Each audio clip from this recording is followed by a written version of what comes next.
Well,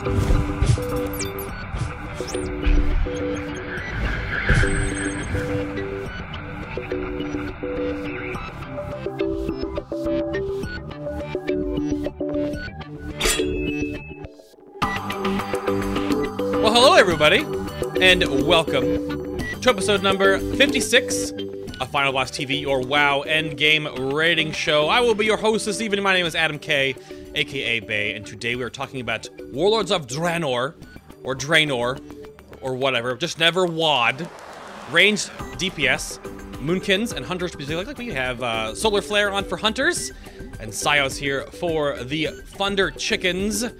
But before that, let's go over here and say hello to the lovely host of FinalBossTV. There's Anna. Hi, Anna. Hey, nice to see everybody today. Thanks so much for coming out for one of our beta shows here. It should be awesome. We've gone full circle, and now we're starting back around again with ranged again. We started with them. Go back around the table again for ranged. So again, at the end of the show, you'll know what beta episode is coming next Sunday. But first, returning to the show for a second time around to represent the Thunder Chickens. There's Cyous. Hello, sir. How you doing? I'm doing great. How are you doing, Ben? I like the quilt behind you. Pretty. Speaking is hard today. Amazing. Thank you. My girlfriend would appreciate it if you said that to her too. Because last time you were here, I think you were in front of like a window, and we had you blowing out problems and couldn't see you. I looked like an angel. Is that what you think? Okay. A celestial being. A celestial being. Yeah, we'll go with that. You are a giant chicken, or whatever that is. And then for his first time, first time on the show, there's Mr. SolarFlair for Hunters today. Hello, sir. Hey, hello everyone. Thanks for having me, Bay and Anna. I'm very excited to be on Final Boss. Super pumped to get to talk all about that, Hunter. So it's gonna be a good time. Now you're not welcome. We're glad to have you here. You're not completely new to this whole video casting, podcasting shtick, are you? No, I've been around for a while. I hosted Convert to Raid for 2 years, and I've been active in the community for some time now, and I'm just really happy to be here and talk all about the wonderful masterclass that is the Hunter. So, Masterclass. Excellent. Now, which years did you host Convert to Raid for? The first 2 years. I was on as an original co-host for episodes 1 through about 97 or 98, right around there. And then I also do the Cloak and Quiver podcast. That's for Hunters, but I've got some exciting news to talk about later in the show about that. So. Oh, shh. Excellent. Well, we'll look forward to it. I think the first thing that we should do is hear a little bit more from you guys about what it is that you do in the community, and where we can see some of the theory crafting work that you do. So, Solar, what else do you do besides the being the former co-host of Convert to Raid and the Cloak and Quiver podcast? Do you post anywhere on forums that we should look for your work? Are you a writer at Sentry Totem, or? Yeah, well, I mean, the Cloak and Quiver podcast is largely a place just to discuss how things have been changing in the beta and kind of how to play Hunter at a higher level. I do raid in US 43rd 25-man Last Word. Shout out to all my Last Word homies out there. They're watching too. I told them to come. But yeah, I'll make forum posts from time to time if I have any concerns to express to the community or the developers about kind of how the course of Hunter has been changing or what some of the future holds. But I use Twitter as a large platform to do most of that stuff. But yeah, I like to play WoW, and I like to play Hunter, and I like to talk about them. So that's about it. Excellent. Sounds great. Well, we know where to look for you then. I'll make sure to link y'all's Twitter feeds into chat as much as possible. And now, Cyous, I know you've been here before, but for the viewers who didn't see you here last time, tell us a little bit about yourself, where it is that you raid, and where we can see the stuff that you do. Alrighty. I am in Promethean. I've been a part of them for the past couple tiers. And in the community, I write for Sentry Totem as a Balanced Druid expert and contributor. And for the stuff that I do theory crafting wise, I'm more of a gameplay kind of person. I do numbers every now and then, but like how abilities interact with each other and just how toolkits work, that's sort of my main focus, because I want to make something fun to play for me as well as everybody else. So that's what I focus on. Sounds good. Well, we'll definitely make sure to share all of the places that you guys do work with our chat here. Yep, no, absolutely. And of course, everything will be linked if they have other stuff to post and things. We'll talk about that a little more later, but if you always want to like find out and get links to, of course, our past guests, everything is, of course, dated and logged in each YouTube video on our YouTube page. All the links for every guest ever is always in that little section of the guest bosses. So if you ever like miss something or want to know where I could find this guy from this episode or this lady over here on the internet, just go to the YouTube stuff. The YouTube stuff has it all. Has it all. So, I guess first off, because we've been doing this beta junket, I guess I should say right now, because we're trying to there's nothing else to talk about right now, and so much is changing with Warlords in this. Happy birthday, Siege of Orgrimmar, 1 year old, by the way. Yeah. Oh my goodness, I saw that. Yes, Elvine tweeted a great little graphic of that, and I was just like, Yep. And then I retweeted it in the middle of the night, and I said, no, that deserves a mid-workday tweet. And I waited and retweeted it the next day. Can't believe we've been in that place for a year. For a year. So what was it? Solar, was it you that had the stats that 1/10 of World of Warcraft's time has been in Siege of Orgrimmar? Yes. Fun fact, 1/10 of all of World of Warcraft's history has been in Siege, and then 3/10 has been a combination of Dragon Soul, ICC, and Siege of Orgrimmar. So 1/3 of WoW's history has been incredibly long last end tiers. So enjoy that fun fact and share that with your raid and guild and cry at the same time. It's even scarier if you think about what a percentage of each person's WoW career that represents, considering most of us have not been playing since launch day. But the good side is that we've got new stuff coming, which is what we're here to talk about today, all the new content that we see on the beta. So I can be more optimistic about good stuff than pessimistic about where we've been for the past year. Right. Right. So then how do you guys, is this your first beta testing period then for World of Warcraft? Or is it your 17th beta testing period for World of Warcraft? So Cyous, how long have you been doing the beta stuff for WoW? So I haven't been doing much beta testing overall in the game's history. I started in Mist, so that's my first beta test, and this will be my second one. Okay. Pretty straightforward and simple. Solar, how about you? I got to experience all three betas. I did Cataclysm, MOP, and WoD, of course. Cataclysm was more of a casual experience for me when I was in the beta. I did not play at the level that I do now, but for Mists of Pandaria, I got to do some more extensive beta testing, actually kind of get into my class mechanics and design and stuff like that, and really dig around and see what worked and what didn't, and kind of how the process flowed. And then, of course, for Warlords of Draenor, I would be doing extensive raid testing with the heroic and the mythic tiers and things like that, along with a lot of in-depth class analysis as well. So Warlords has been my most thorough beta. Right. For sure. I think that might go a long way to say for a lot of beta testers, because Mists of Pandaria was with the yearly pass, so it was like everyone gets beta. So I can't, they had just so many systems going on and so much like people testing. I don't know how they filtered through all of it. But with Warlords, they wanted to really dig into certain parts. That's why they had such a smaller pool. And I think a lot of testers and theory crafters and people that are interested in different parts of the game have really dug into those sections because so much is changing. Like raiders and class designers, stuff like that, are always, because like the numbers are different now, the squish, all this new stuff coming into the game. People that like questing love like the garrison stuff and digging into like the open, free, like expanding world of Draenor. So I think there's a lot of different ways you can test now, whereas like Mist was just like everything, people everywhere. So it's different. Mist was just a mess. There were just so many people on the beta, and it was much less stable because they don't build the beta to support 1 million people. And I prefer the way that they did the Warlords testing, and I think it was more useful to them. Yeah, absolutely. So tell us a little bit more about what specifically you guys like to test on the beta. Are you somebody who wanders around questing? I know a lot of my friends like to optimize how they're going to quest and how they're going to get to max level. Do you sit on a target dummy and figure out how spells are working? Do you do mostly dungeon and raid testing? Solar, let's go with you first. Primarily, well, usually when they release the first rounds of beta, that is what you get to do, is the questing zones or the introductory zones and stuff like that. And that is usually what I tackle first. How am I going to plan? And more so specifically when Realm First was still a thing. Now that they've removed Realm First achievements, I care less about this, but it's still nice to plan an expedient route for your questing. Right.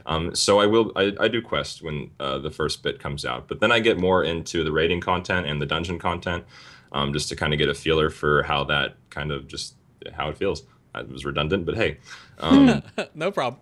So you do everything then. Yeah, I do everything. But in the same thing, being a hunter, one of our many strong suits is being able to solo things. And with the beta reducing, or not reducing rather, but making the numbers pass with the old content, a lot of the time that I've spent in beta has been actually trying to do some extreme soloing. And there's only, yes, there's only 2 other hunters in the world that are doing this currently. One is Shoot, and one is Durendil. But he plays on the EU servers. But I do a lot of extreme soloing. Like last night, Shoot and I spent a fair amount of time in Throne of Thunder, doing Iron Con, and we want to get to twins and stuff like that too. So I try and test many fields of what I actually do in game. So that would be raiding and soloing. So that's usually what I spend my beta time on. Wow, I see. Well, that's interesting. That's an answer that I haven't heard before. I know, from I what didn't. people do on the beta. Well, Yep, didn't even know. And now you have it. There it Cool is. stuff. There it is. See, that's so different than someone like me. I am only interested in doing the raid and dungeon testing. So even though the quest stuff comes out first, I'm like, I don't want to do this yet. I'm waiting for live. Now, what is it that you do, Cyous, when you get on the beta? Are you mostly a sit on a target dummy and see how things are working person, or do you go out and explore the world? What do you do when you're testing? So when I'm actually on the servers, I spend most of my time I spend most of my time just trying to figure out how things are going to interact the best before I even log in, like like during the alpha process. But when I'm actually testing, I'm just trying to get the rotation down, learn the new systems that are in place, and then from there, I can develop leveling strategies such as Starfall everything. And Right, of course. Always a good one. It's a 40-yard range, no target cap, so... Actually, so I don't really have Starfall. to base anything off of... I don't have to do like super in-depth strategies like, okay, how many can I pull like this? I can just run around and do whatever I want essentially because my class is built for that. And being able to Starfall all the things, I literally just go around balling everything. I have a sub question that just hooks onto that because I didn't expect this to happen. Have you tried starfalling yet when the Z-axis was broken and you would pull the elite like wyvern guys in the first zone that would come down each face? Because that's a thing. Because my first dungeon test, which was Ubers, I think I pulled 10 packs by accident. because Oh my you gosh. pulled through the ceiling above you and stuff. Yeah, because I pressed Starfall. Yes. They weren't even on my name. Like there were no nameplates. And I'm like, Right. okay, I'm Tank's safe. least favorite spell. One of my least favorite spells when I'm tanking is definitely Starfall. Yeah. It's like, where did those come from? Did somebody Halo? Who Starfalled? Yep. Something. Barrage through walls. Have you guys had that one yet? That's a fun one. Is that a I thing? haven't seen that. one That's yet. been a thing. Yeah, barrage through walls. Or even barrage on Tordos. You guys ever done Tordos with the hunter in the group and on the trash before? Tordos, he barrages and it goes right through both Pull the bat pull through the packs and bats. pulls Oh, Tordos. man. Yeah. Oh no. So that's Guilty. what's happening. Guilty, yeah. Oh, that's Can't what's say Seth happening. Has ever Yeah. done that to us yet. The only thing I remember about the hunter weird stuff is when the FPS problems were happening and all our hunters had, Stampede. I'd Yes. always be like, that was a stop big issue. popping Stampede. Yeah. And believe me, there is nothing a DPS player likes less than to be told by their raid leader and everyone in the raid to stop using a major DPS cooldown because it's annoying. Correct. Nobody wants to hear that. Right, Everybody is grumpy when that happens. Well, Yeah. it wasn't just Stampede. It was also Snake Trap. Because all Snake those things were Trap? getting, Oh, God, all of those NPCs were getting, combat registered events. So Yeah, you see the snake Healing traps. Rain is not healing just Stampede and all the melee. It's healing all the pets. It's healing all the snakes. And if you have 3 hunters, you're just gonna lag out. That's My true. All the vampiric embrace, like little purple sparklies on all the freaking snakes all over the. Yeah, that was fun. Yeah. So, what about a little more focused on how your guilds are going to be attacking warlords? So I know we keep asking people, everyone's in different little spectrums on how guilds are working. I know we just had Promethean on last week too, but as anything, if you can of course expound upon that when we go to you, Cyous. But then Solar, what's going on with Last Word? What are you guys going to do with warlords? Are you guys going to run 17 normal and hero clears? What are you guys going to do? So Last Word is a 14-hour raid guild. We raid 3.5 hours for 4 nights a week. And we unfortunately aren't doing any real beta testing right now, which is a real down. I'll get into that in just a second. Just because work schedules are very tough, especially for a lot of our raiding members to make in the middle of the day. Right. So what I've been doing has been plugging into a lot of other guilds to do their raid testing. I mean, Nightmare Asylum, tons of other guilds that have been putting together pugs and stuff like that. And I'll raid with them, and I'll get the strategy and information, and then I'll take that, and then I use that to put it in our docs and our forum posts and stuff like that. So I've been kind of the mediator for the beta raid testing. Sure. Okay. Along with a couple other of our raiders, but as far as we're planning on doing is we want to get first week normal clear and then start heroics on the second week. I mean, go figure. But we only have one main raid, and so we won't be running alts or anything like that. So that's usually how we handle our raiding, honestly. It's just one main raid. Yeah, you've probably seen some of my guildmates then, because my guild hasn't been testing as an organized group, but we've had a pretty big chunk of people doing PTR testing. Yeah. If you've beta tested with Omegle, who's been on there doing DBM stuff, and a bunch of my other raiders. Oh, no kidding. Yeah. Yeah. Cool. All right, right on. Yeah, there's Something Wicked crowd. I'm in Something Wicked, so we do the same. We have pretty much the same plans too for opening up the expansion. We only do one main raid as well. Yeah, right. But I know that Promethean is doing some more stuff, if I hear that correctly. Tell us about your plans, Cyous. I'm gonna have 3 tunes that I'm gonna be playing as a main. Not that they're all mains, but I have to play at the level of a main. So I get to learn how to play warrior and hunter, and I'll probably have a shaman be there as my third alt. But this is my first real. This is gonna be my first real, like, hardcore push. Did you just sigh about learning warrior? Because they have 3 buttons. I think you'll be okay. I'm gonna be a gladiator warrior, because that. All right, you got 5 buttons now. It's more respectable. All right, we'll go with that. Right. To be fair, I have 4 buttons on my druid. I'm running a lot more. Yeah, right. I'm just salty because I'm an enhancement shaman right now, and I'm like the hardest DPS rotation in the game. Why? Just because you have 7 buttons doesn't mean it's hard. It's how you have to press them that makes it hard, and that's fun. Hardest rotation in the game. I'm like, thumbs up to you. It's, I don't know if that's saying very much. Right. Yeah. So that's what you talked about before setting up the show, that you're actually kind of like half a guest in this show too, Cyous, because you're going to be playing Hunter in the future too. Yes. Yes. Excellent choice.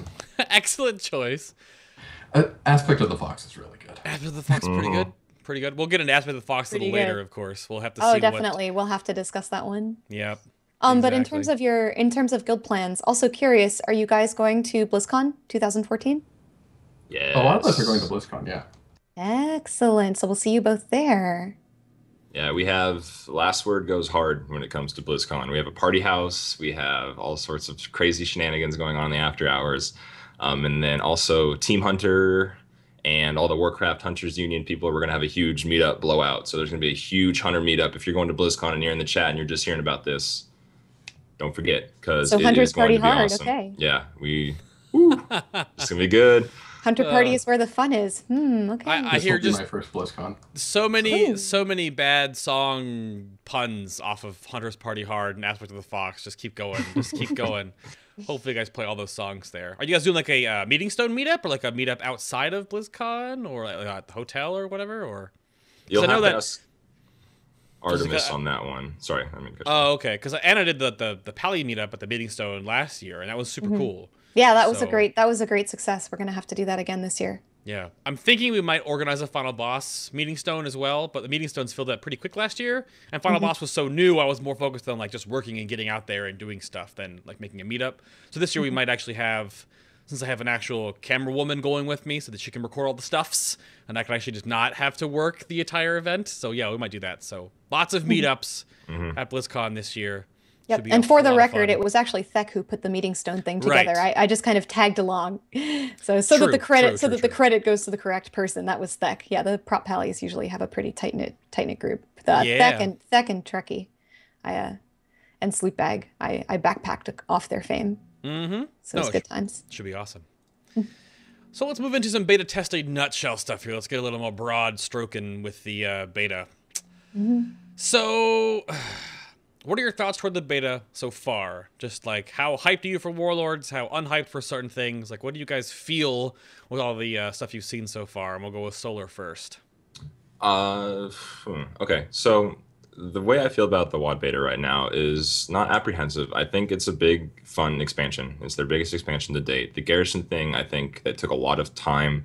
And we talked about this tonight too. Systematically speaking, they've redone everything. There's so many systems changes to this expansion that it's almost mind-boggling. We talked about how this is still a Warcraft 3 engine, you know, that they're running this off of. And that's exciting, and I'm proud for them that they can honestly make such a fun game about that. But when it comes to the rating and stuff like that, though, I don't know how I feel about a 2-tier expansion. Did you guys hear anything about that? Right. Yeah, I've heard those rumors.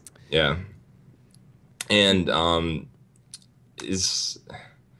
I don't know, and the way Hunter's kind of going right now, and along with that, in a 2-tier expansion, I think WoD is going to be fun for me. I'm sure there's lots of cool things that I'm going to do. They've added so much to do in the world and the garrison grinding and stuff like that. But I would say I would rate a WoD beta right now as like a 7 out of 10. Does that sound acceptable? That's my verdict right now. Your mic is a little... Yeah, your mic's getting a little robot-y there for a second. Oh, no. Okay. You're good now. Oh, you're good now. I'm good now? Okay, maybe if I you just were get in a talking. bit. Okay. All right, so if I'm a little closer to my mic, it gets better. Yeah, that's right. Well, sounds good. I think I think you've got some pretty valid concerns there that are shared by quite a few people in the community. But overall, it sounds like you're open to seeing how it goes. Yeah, I mean, it's not over yet. It's pretty close. I mean, we're in the home stretch, but as far as like tuning things up and design goes, but I don't think there's going to be any major changes from here on out. A lot of my concerns come from the class more than it does the overall expansion, but that's about it. That's how I feel about beta. Yeah. Sounds good. Now, how about you, Cyous? How are you feeling about the beta overall, and about Warlords? So the beta overall, I'm actually pretty excited for the upcoming expansion just because there's a lot of new stuff that's coming out, and the systems that they're putting in place look really good. And for what we know, most of it is pretty much exactly what I'm okay with and what I would want to play. In terms of my actual spec, though, we got another overhaul. Clips changed completely again. So it's like, well, I liked it in MOP. This Warlords one is okay for what it is. There's some things I have issues with, but it's okay. It's different. You just got to get used to it eventually. So I'm pretty happy with the expansion overall so far, according to my beta test. Yeah, I'm not sure. Did you feel that Moonkin needed this overhaul, though? I mean, we'll get into your Eclipse bar changes and stuff later, but do you feel like you needed it? I think there needed to be a major change, yes, but not necessarily to how Eclipse works. Yeah. All the little tidbits, such as Nature's Grace, we can go more into depth later, but things like Nature's Grace that needed to be removed were removed. They just kept doing stuff, and it was like, okay, please stop. please stop it. Yeah, I don't know, playing the outside in, because I've tested everything, and I always thought that was the weirdest change. Like, the spells felt fine, the rotations, and the neat talent choices, I guess, but I don't know why they did that. I'm honestly not. We'll have to see how you guys feel, after tier 17 is over, playing the whole 17 bosses, and see how it actually gets a lot more data into how it feels for you guys. Particularly when I test, I don't test for the first tier. I test to see if I'll probably enjoy it 2 years down the road, because that's probably how long we're going to be playing it. So if if we can have fun 2 years down the road, it's a great system. If I'm sick of it after the first week of playing it, then there's my feedback. Yeah, that's a thing. But you're still playing all this expansion, though, right? So it's looking fine despite the changes? Yeah, I'll be fine. I don't mind playing it. It'll be fun. Okay. Hopefully. Sounds good to me. Are there any changes either of you would still like to see added to the game, or things that they put in that you'd like to see just gone the wayside? Solar, is there anything for Hunters specifically, or just the beta in general? Yeah, fix Hunters, man. Oh, just fix Hunters? Fix Hunters. Just a few things we need to tighten up here. I'm sure we're going to get onto it in a minute. But as far as design-wise, not necessarily the class, if there's like a feature that I would like to see, no, not really. I think the garrison's kind of a cool way to address player housing that have always been such a demand from a lot of the Warcraft players. But the Mythic rating I'm excited for, honestly. I like tightened rosters, going from a 25 down to a 20, just trimming fat, man. I like that. So that's exciting to get a lot more focused roster. I think that's a big plus in my book. Sure. But overall. I mean, I think it's going to be I think they had a good design, like a goal, and I think they reached that as far as the gameplay is concerned. That's how I feel about it. But yeah. Okay. Well, to be a little bit more specific then, let me grab to our first question that comes in today from Whammo on the Twitters. And this will go back and forth from Hunter to Boomkin. But how are Hunters feeling in Warlords? And do you think Blizzard's decision to reduce button bloat, merge skills, and or add things to talents makes Hunters feel generic and bland? How do you feel about that, Solar? In regards to, I missed that. You cut out. Sorry, I'm having trouble hearing you. Oh, it was question number 2. How are Hunters feeling in Warlords right now, with all the squish? Oh, okay. Sorry. No, we're good. Yeah. So how are they feeling? Yeah. So okay. Got that out of the way. All right, so yeah, BM has remained largely unchanged. A lot of diehard Beast Mastery hunters are going to like the way that Beast Mastery feels because the same principles still apply. It's kill command on cooldown. Don't focus starve yourself for kill command, things like that. That all remained the same. With the introduction of Barrage being fairly strong for all 3 specs right now, it's going to cause rotations to have to focus pool more to be able to make that heavy focus cost of Barrage, which is 60 focus, which is half of our focus pool every 20 seconds. That's a big deal. That kind of changes up the feel for all 3 rotations quite a bit. Marksman is very heavy casting, as one hunter might expect it to be. The way the focus costs for Marksman are right now with the abilities like Aim Shot, Chimera, they feel not representative of what I think they should be. A lot of the focusing shot and Toth gameplay makes for very turbulent focus rides. When you're playing Marks, you feel like you're either focus starved or focus capped, and there's really no happy ground in between. And the way Toth changes those variables, it's kind of a funky play style. And then for survival, the way that they originally had Black Arrow planned out to be, which was proccing lock and load off of multi-strikes, I was a very strong disbeliever in that philosophy. I don't really care for RNG in my rotation. I like guaranteed DPS. Instead of having one pull, I would be doing 80k, and the next pull I'd be doing 60k, and I didn't do anything other than just get better RNG on the first pull.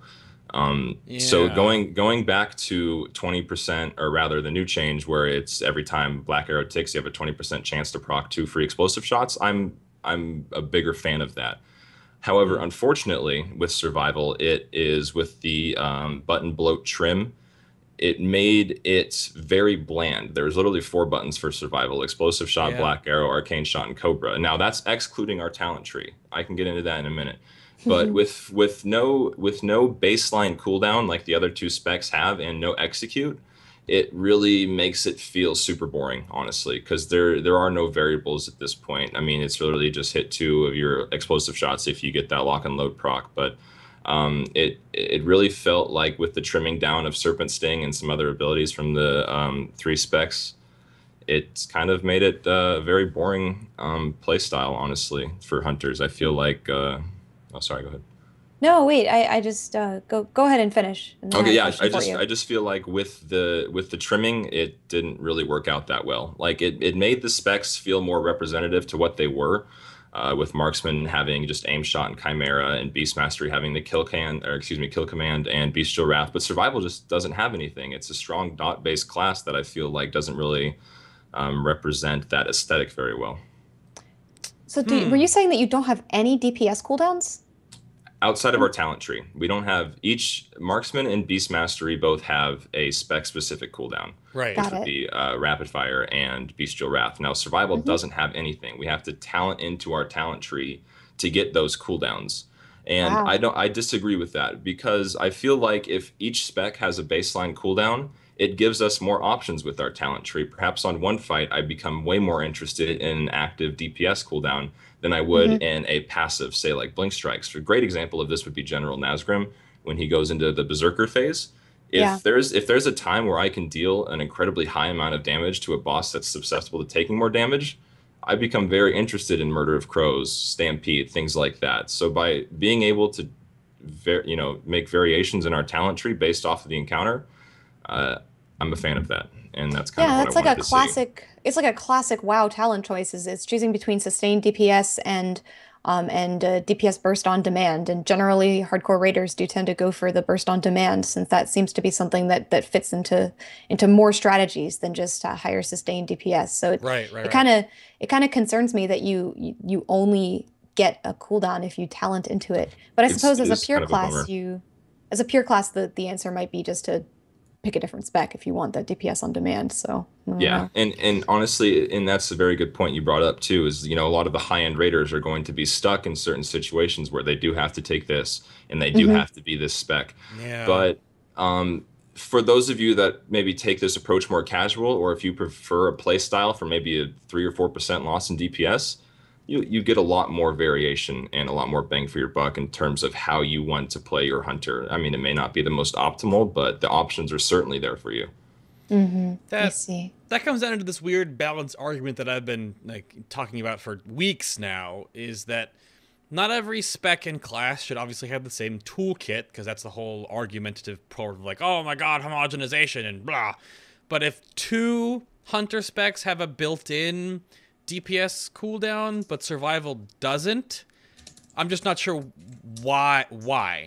I guess I'm just not sure It's why that's a interesting. thing. They wanted what was, because I mean when they made these changes and we kind of saw what survival kind of got baked down to, they Hmm. said that they wanted it to be a very steady flatline DPS, and that's just boring. I mean, why would anyone want to hit Right. the 4 buttons over and over again? So I was hoping they'd add like a cooldown that's like a sting. Like maybe they could bring back Viper's Sting or something like that and make it a 1 minute cooldown. Originally, they had Bear Trap, which was Yes, they based did. around the readiness stat. They designed this whole cooldown based off of the readiness stat, which was very weird. Um, and once both of those were removed, I was like, well, why does a cooldown have to synergize perfectly with this secondary stat? Why can't it just Yeah. complement it? With survival being our mastery is just increased elemental damage, why can't we have a sting or something like that that just complements our mastery instead of having to work around an entire secondary stat? So, yeah. Yeah, that's my one thing. There are weird, interesting inconsistencies with certain class and spec balance right now, and I think that's a good point. I'm not sure, because the class I compare, well, the two classes you can compare Hunter to as well is mages and warlocks. They both have 3, and they're all just pure range DPS specs, right?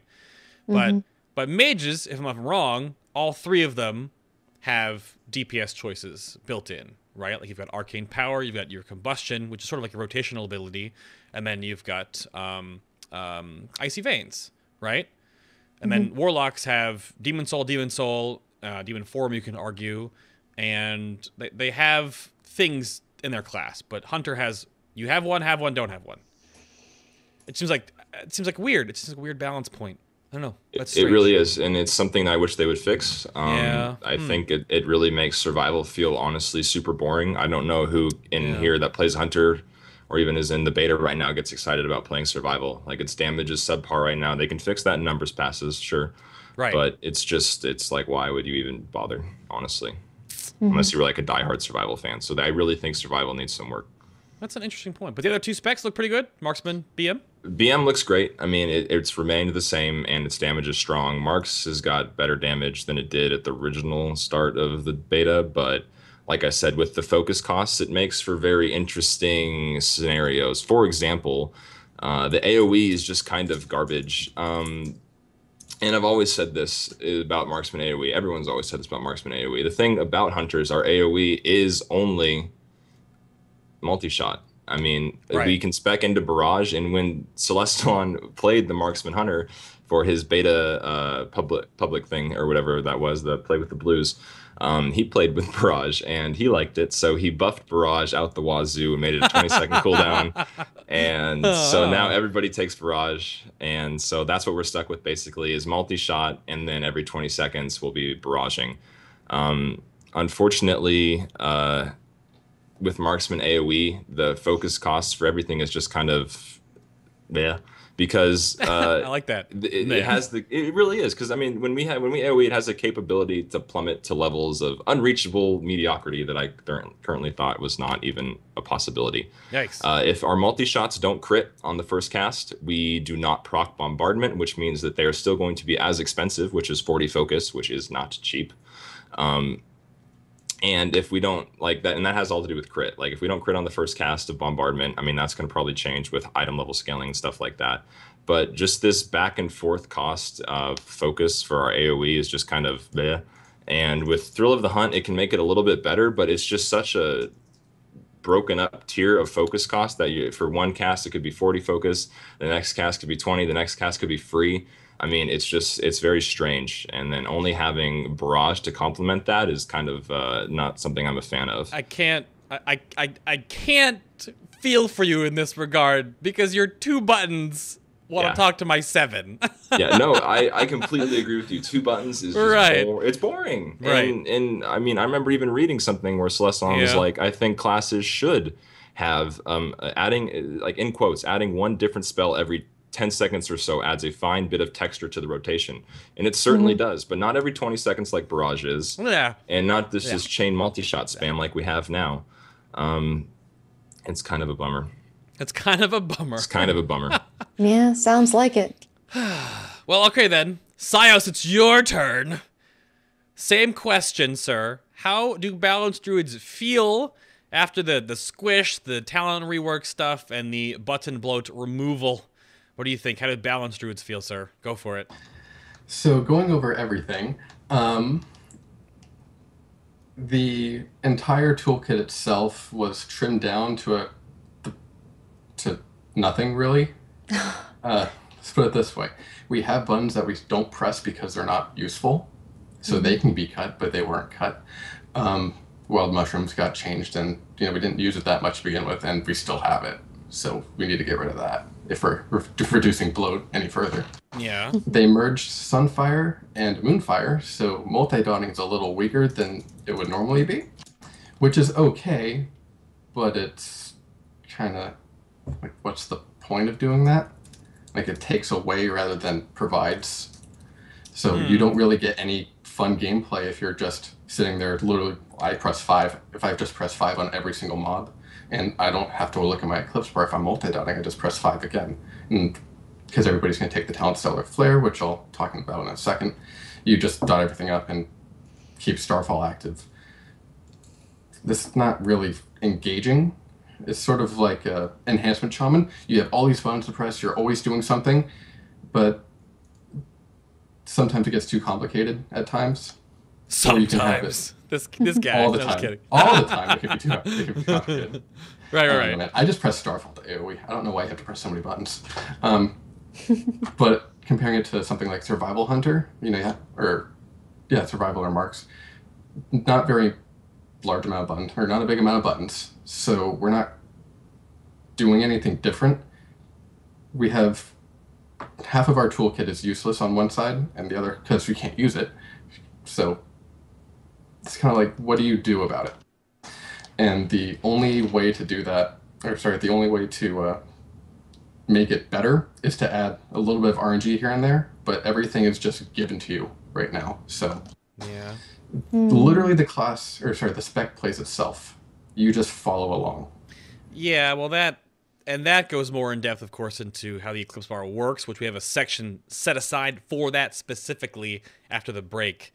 So that's what it feels like. That's the differencing play styles with balance now, is that you are just kind of like, instead of you leading the dog on a leash, the dog is leading you on the leash. And you're just kind of like, where is it going? Well, you never really had control over the Eclipse Bar. And that'll be in that section too. And I'll go into depth about that. But right now, you're literally a dog on a leash being dragged around, and you don't want to walk anymore. So do you not? What happened to Hurricane? Cyous, where's Hurricane at? Why would you press Hurricane? Dude, I'm asking you, where'd Hurricane go? So, the argument with Ellie Shamans, like, why do I have to maintain Earthquake? The tank has to move, and then my Earthquake is wasted. Oh, how do you think Hurricane looks like? This is what Hurricane has been for the past 10 years. That's what Wild Mushrooms were for... An expansion. I think 2 expansions. 3. No, Yeah, 3 2 hunter expansions. traps are no different too. Yeah. Thankfully, they buffed the trigger range on them, though. Good. Yeah, but traps aren't your active AoE. Or the That's rate, the difference. Trap radius. Yeah, the trap radius. Yep. So but Hurricane, you know? There's almost no reason to press it. If there's a lot of I'll give you actual reason why you would press it. If there's enough mobs, I think it's like 6, and they're all stacked up. They are not going to die in a minute. They're going to die in 10 seconds or something like that. So basically, you don't have time to dot them up. You hit Starfall, you apply Sunfire, and you just AoE them down. That's it. Okay. As far as actual gameplay is concerned, it hasn't changed in 10 years. So it's not exciting. It's old. It's outdated. Now we have Sunfall. And we have we have Sunfire. And Sunfire spreads AoE damage to everybody, which is cool. It's kind of hard to track everything, and the radius could be a little bit bigger. But as far as Hurricane's concerned, it's just there. I have it on my bars. I haven't pressed it once yet. Oh no! Oh, poor Hurricane. Used to be your 31-point talent too. Worth it back in the day. Back in my day. So Yeah, quote unquote worth it. yeah, This interesting. doesn't cost like 30% of your mana to cast anymore. That's nice. Yeah. Well. Well, but moving along to another sort of general question about how you guys are feeling about your class in the beta, there have been a lot of changes to the way that ranged DPS classes are able to move during sustained DPS times and in encounters. How have you felt like these changes to movement have affected you? And now we're going to go with Cyous first on this one, since I know hunters have not really a big change, but they're a unique they're a unique ranged in terms of movement. So Cyous, how do you feel like boomkins have changed or not changed with regard to how much you can move in a raid encounter? I think we can move a little bit less than what we can already do now, minus the whole I press Star Surge on cooldown once every 2 seconds thing that we have in Siege of Orgrimmar, because we don't have that anymore. So that is our movement DPS as of right now, but in Warlords, we have Star Surge charges, we have instant casts with Starfall and Moonfire/Sunfire. So you can still use clever gameplay where you could try to fill your instants, or you could use instant cast to use while you're moving. So if you time it right, if you hold on to a dot for 2 seconds longer than you normally would, you lose out on a little bit of damage, but you're not wasting GCDs. So you can still do tricks like that. And that's always recommended because you want to fill your GCDs. Okay. So you can do something. You just can't. You always have something to do. You just can't do your optimal DPS rotation, which sounds like the way that it should. Movement always has a cost. Yeah. Movement always has a cost. Well, always has a cost for you. It doesn't always have a cost. It always has a cost. Hunters do have the cost. Their DPS goes down a little bit overall because they can move and do full damage. In the Moonkin's case, we can do full damage if the time works out just right. So we won't lose anything. And I think we have one of the strongest movement DPS for a non-hunter. Yeah, sounds like it. To be perfectly honest. It sounds like you barely use anything at all if you time it correctly. Well, you have to consider the 3-second Starfire cast. You know, if you have to move 2 seconds into it, there's 2 seconds lost. 3 seconds with the haste values right now. I'm sure it'll get a little better. Yeah. Okay, so 2.5 seconds. Yes! There you go. See, it's fast. That's still a long time. Yeah, because then you could argue the fact of if Dot Shadow Priest or Affliction Warlock could be fine because all they do is throw up the dots, but then their main source of additional damage, of course, is channeling Maleficent Grasp or channeling Mind Flay. So they can't do that when they're moving. So interesting that you think that you're still okay with movement. Okay. Yeah. All right, now let's hear from hunters. How do you feel about this whole movement thing, Solar? I'm sure there are some opinions you have. I think we've taken a big hit. A big hit, right? We've taken a big hit and not being able to... No, yeah, we can do our full rotation on the move, excluding Power Shot. But yeah, and I mean, we've always been known for that. And that was a big talking point for a really long time was, since hunters can be able to do their full rotation on the move, what's the penalty for that, since no other class can do that? Since we're a pure DPS class, we should be doing competitive DPS with other pure DPS classes, but we have such a distinct advantage over them.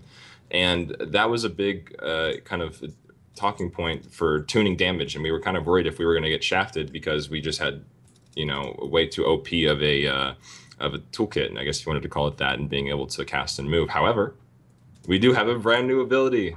Can I talk about that? Yeah. Well, go see, ahead. what you said power shot before in that whole movement thing, but what about focusing shot? Does anybody use that? Oh, Yeah. it no, feels focusing so. shot. It feels cool. I did. I liked it Yeah. in beta, but whatever. Okay. Anyway, it. but yeah. So, what was I talking about? Aspect of Movement. DPS. Movement. Yes. Yes, aspect of the Fox, and that's been a great tool that we've been given by the glorious devs.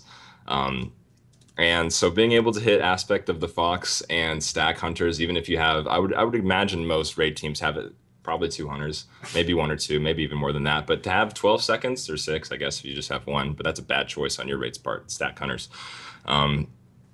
If you can do if you can chain aspect of the Fox and have uninhibited casting for 12 or 18 seconds, that's a huge deal.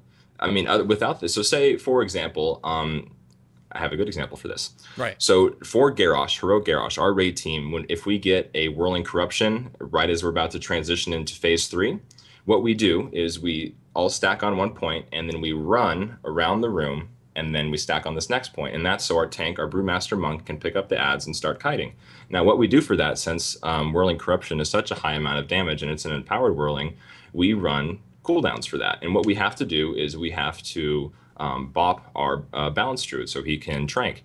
And what I could do instead was just hit Aspect of the Fox, saves us a bop, and everyone gets to cast and move at the same time, DPS and heals included. And that's Correct. a big deal. That's a really big deal. I mean, without that cooldown, we would have had to have used an external that I would prefer not to use because I have this brand new shiny ability that fixes everything instead. So on high movement fights, I mean, this is a game changer. This is a fantastic ability. I mean, I think it's a game changer on all fights, not just on high movement fights. Bring Yeah. X hunters for X movement phases. I mean, that's pretty much what I see is going to happen. So But there's arguments involved in that too, because certain movement encounters in Warlords so far have continuous movement. So having even stacking hunters won't really gain you anything. Like Hans and Franz, you aren't not moving. Yeah. Right? Operator Thogar, you aren't not almost moving 75% of the entire encounter. So there are phases I think that Fox will be good, but we're really gonna see how I don't want to use the word abuse, but I will, how it will be used in the future, how guilds figure out how to if stacking it works, if not, if when to use it is really important. And you bring up a good point, 2 good points actually. Good job. So Yeah, I did it! gold star to you, Bay. Oh, I want a banana sticker. So hunters out there, get with your healers on this. I'm gonna decide to say this is a predominantly healing based cooldown than it is more so DPS wise. Get with your healers on this. Integrate this into your raids. If there are places where you even move for 4 seconds, talk to your healers, make a cooldown document, and get this stuff sorted out because it's such a valuable tool. And so many hunters overlooked this ability. They really did. They said it was garbage. They said I'm not going to use it. What is this even for? I can already cast on the move already. And they just threw it aside. And it's like, whoa, this is huge. So bring it back. What hunters are doing that? Who are they? And can we please set them straight? I took one look at that ability and I said that's the most OP ability they're adding to this entire next expansion. And I honestly don't think it'll be used offensively for DPS. I think it will be used for your healers more so. More so, but it definitely is a healing and DPS cooldown. That's what's so great about this ability. Yeah. Now at 6 seconds though, early on in the tier, it's 3 casts, maybe 4. Yeah. Per Fox. So it's not like oh my god, it breaks everything, but it's still good, obviously. I just don't think we're going to see 5 hunters in a group because I'm recording that. It's right. Equivalent of screenshot and refer back to this later. It's going to be on YouTube forever. You don't think that we're going to see 5 hunters in a group? I wouldn't. Well, and see, that was the second point is that if you have a fight, I don't know, maybe a mythic fight this tier where someone gets some crazy strat, or maybe next tier where you need 45 seconds of just constant moving, it's a possibility. And if that happens, is Blizzard going to react to that? Is there going to be a cooldown period with Aspect of the Fox, very similar to Sated with Bloodlust? And that is not something I am saying absolutely not to. It's a definite possibility that could happen if someone abuses this in the wrong way. Yeah. So Yeah. don't And tell we'll see. anybody. And it's dependent on encounter design, just like you guys brought up when I said that I thought it looked like an overpowered talent. I mean, it Correct. completely, if all of the encounters you're able to optimize your movement so that you're standing still, and then you're moving and then you're standing still, then it Yeah. will be overpowered. But it sounds like a lot of the encounters have constant movement in them. And if that's the case, then it's not nearly as broken as it looks. So, and chat Correct. says that Amplified Magic wants to have a word with me. So yeah, I suppose there are plenty of excellent things that have been given to DPS to help the raid. The amplified magic argument we'll get into, of course, future. We're gonna have when we get mages on the show. I honestly think that amplified magic isn't as amazing as people think it is. So they're just it's such a they're small windows. People, you got to think how's it gonna work. And again, you're not if you stack 5 hunters, how many other range are you gonna even bring with you? Because you got to have some melee too, right? So then mostly all your fox cooldowns. Yeah, right. Who needs melee? What's that? It was melee class. So. Yeah. If And it's all stuff that we talked about like 6 months ago. At this point, it's Yeah. like in the game, gonna see how it works out. Cool. Pretty Not really much. much more arguing to do about it. No. Yeah. And that brings us right into utility now. We kind of like broached that with aspect of the fox. But DPS utility has always been this weird standpoint right now where like where should your raid cooldowns be argument. That's been on Twitter and forums for forever since Warlords started being talked about. Year. Yeah, for about a year. So aspect of the fox, obviously, we just broke that down. But then, so like, what's going on with utility and raid viability stuff like that in that end for balanced druids? I know it's changed a bit. Rest in peace, tranquility. But what else are you guys bringing right now to the raid in the form of that utility side for balanced druids?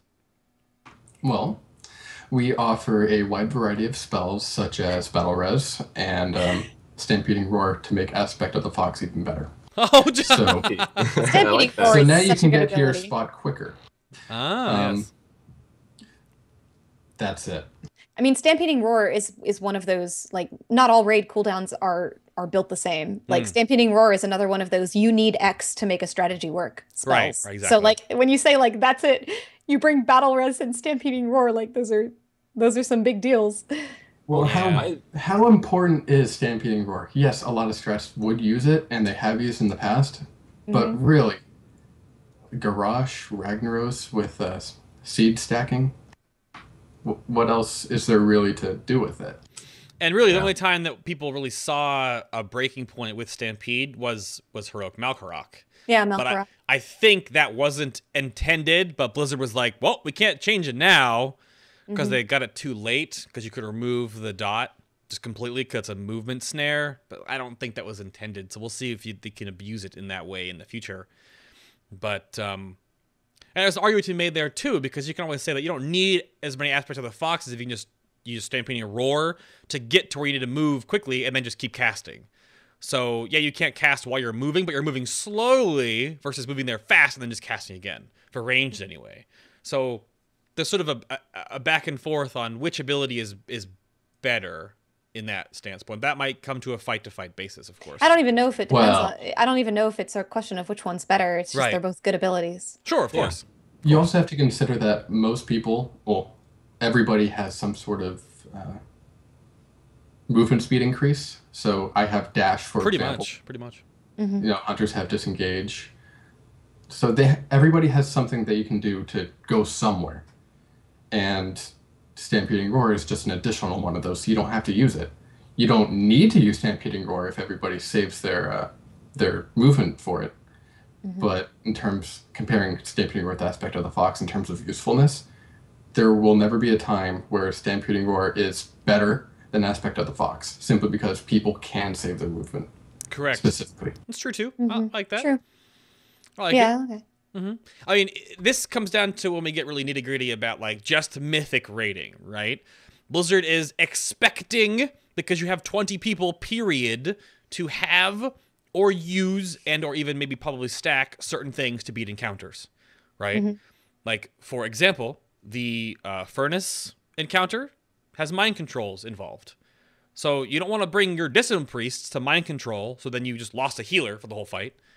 So you'd rather probably bring 2 Shadow Priests to mind control, right? You don't want just one, you want one for both sides. Yeah. I'm sure they're expecting certain levels of those things to be used because of the balancing and Mythic rating.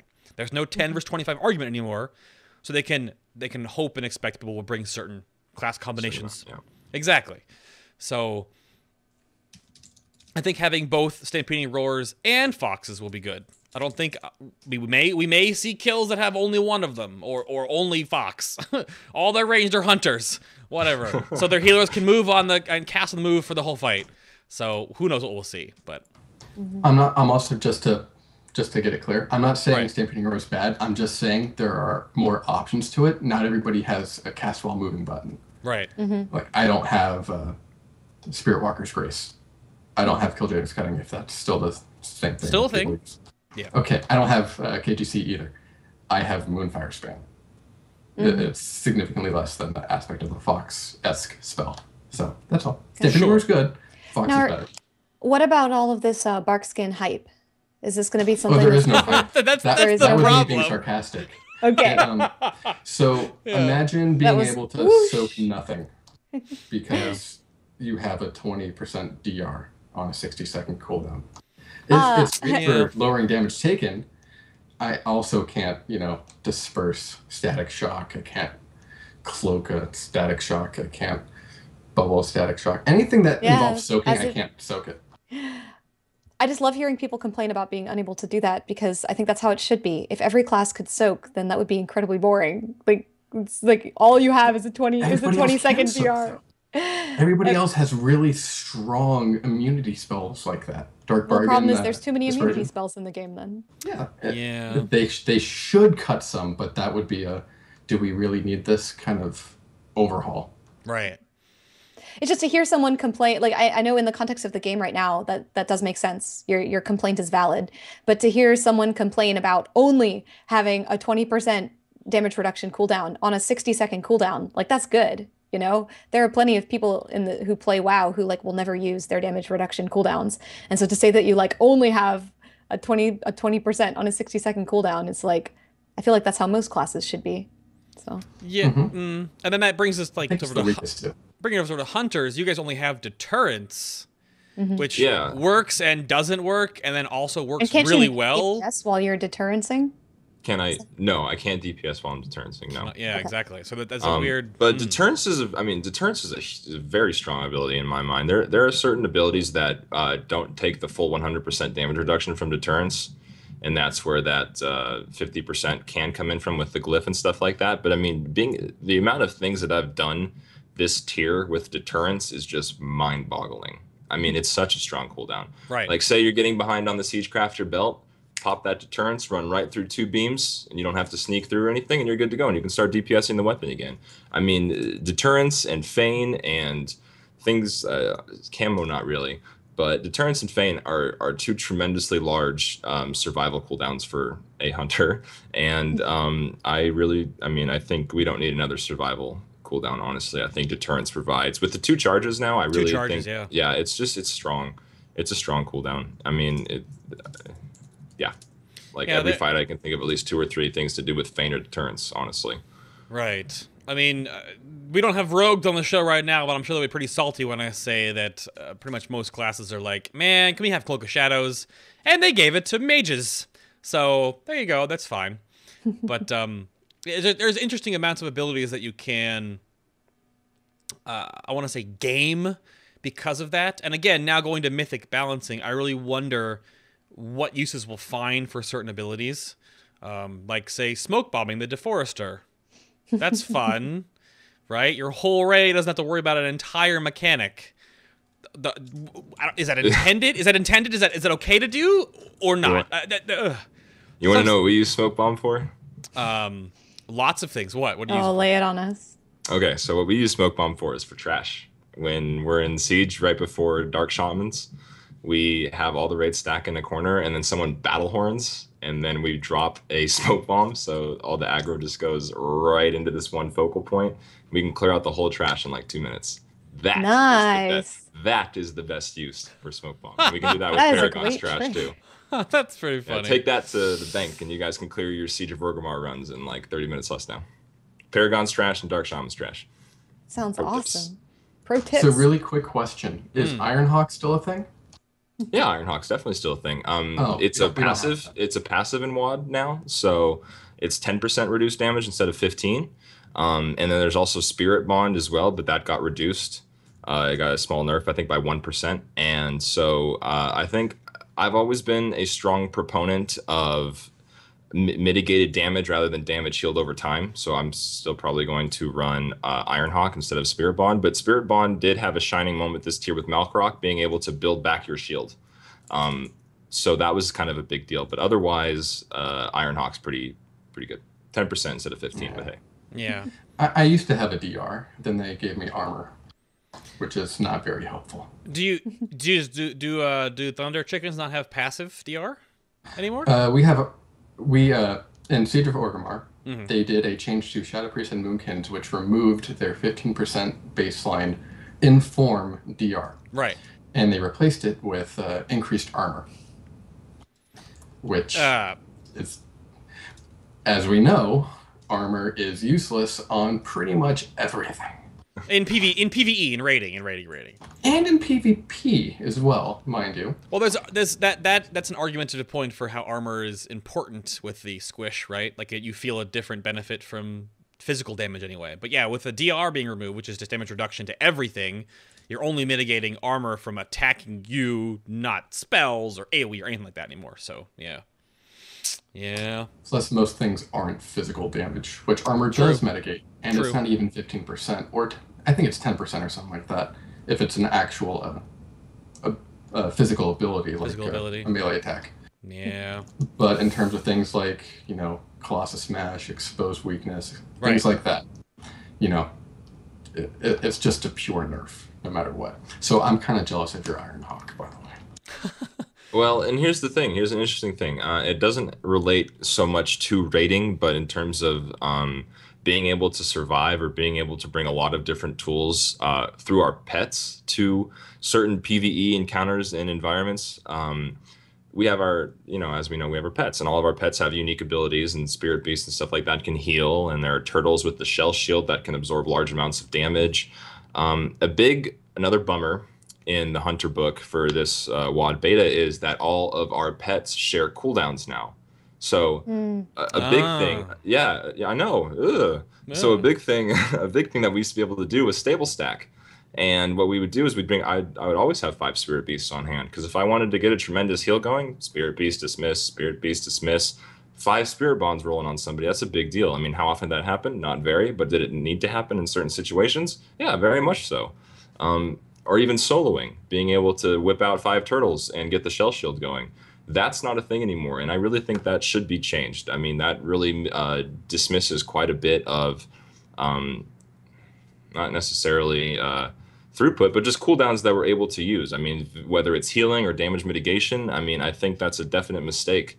I mean, sharing cooldowns for 5 pets, I mean, why would I say Spirit Bond to target for a heal and then dismiss that unique pet, bring out another one, but have the Spirit Bond still be on cooldown? I guess that is when you come into a point of gameplay, because that also seems very huntery to have certain cooldowns on certain pets and use them sort of like a conveyor belt, because each pet is its own entity. But from a gameplay standpoint, that basically means you have a stable full of cooldowns. Yeah. Hunters, right? Yeah. Yeah. No? Seems like one of those gameplay complexity things that the high-level players are going to miss, but the devs probably had a decent reason for taking it out.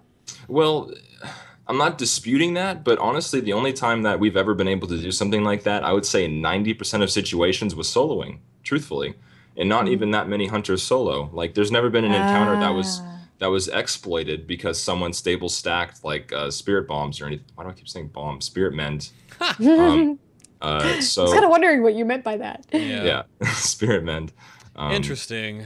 But I think it is a mistake on their part, truthfully. I don't know if it's ever been necessarily exploited. I think it's just something that and they haven't given us a reason either. So that's kind of still up in the air, and I wish that we would get some clarity on that, because I just disagree with it. Being a soloist myself, and then but still being able to see what applications that can still bring to a raid. I mean, a spirit mend heal with a trinket proc is a tremendous amount of healing throughput onto a target, because that of agility proc it makes it a huge heal now, and you can use that to your advantage, absolutely.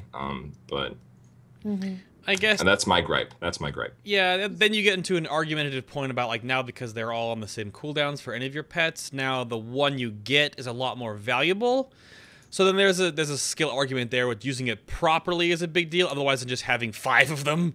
Yeah. So yeah, that's a weird topic, and that's really specific to you only and to hunters in general. I don't think any other class has something like that, because... Well, there was a thing that you could do in arenas. I'll just mention this very briefly. It was that you could summon a pet and then activate its mastery, for example, and then summon another pet like a crane, and then now have the interrupt. So now you have a mastery buff that you have on you for a full minute, and an interrupt. Really? So that's important. But those are 2 different buffs. Do you see what I'm saying? I understand. I understand. It is a little OP. That is a little OP. But to be able to just cycle shell shields or something like that, or spirit men heals, I think that is a bit of a different game. Yeah. But I can understand where they were coming from. I just think they did it I think they did it too hard. I mean, I'm chat rooms bring up, of course, different things with warlocks, because they're the only other major pet class.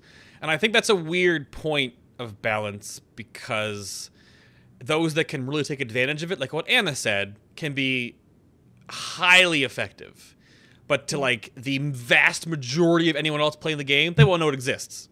Yeah, well, I mean, chat's also bringing up that some people are saying it never gets used in PvE, and some people are saying it, like, very rarely, perhaps in, like, some very specific situations, does it get used. But yeah, no, I mean, I don't think that hunters right now are, like, dismissing pets all over the place, because that doesn't sound like it's happening. But this does sound like one of those edge cases that it made. I can understand why the developers fixed it. And I think that the call to have it come back is also valid, but it'll be interesting to see what they do with that. Yeah. Definitely. I'm waiting eagerly to see what happens. Yeah. You don't have anything really weird and complex like that, do you, Cyous? You're just waiting to hit Starfall, right? I literally just listened to my cliff bar, and it tells me, hey, you're in solar. Press this button. I'm like, okay. Click. Oh, no. Oh, I don't know if I should feel bad or not. Oh. I don't feel bad for you, so don't feel bad for me. Right, that's fair. I got you on that one. All right. It's a little bit of a break time real quick. I'm going to jibber-jab about some things behind the scenes, some announcements, and some communities that you should check out, or some things coming up in the future if you haven't seen them before. First up, of course, a big, awesome shout-out to everyone over at Sentry Totem. This is going to be an awesome resource for people to use for not only columns by amazing people like Twin Top. For Shadow Priest, just put up an awesome haste mind blast cooldown thing right up. You should go check that out, of course. And then there was some warrior stuff just recently by Archim Tyros. But the biggest button you want to know is right here.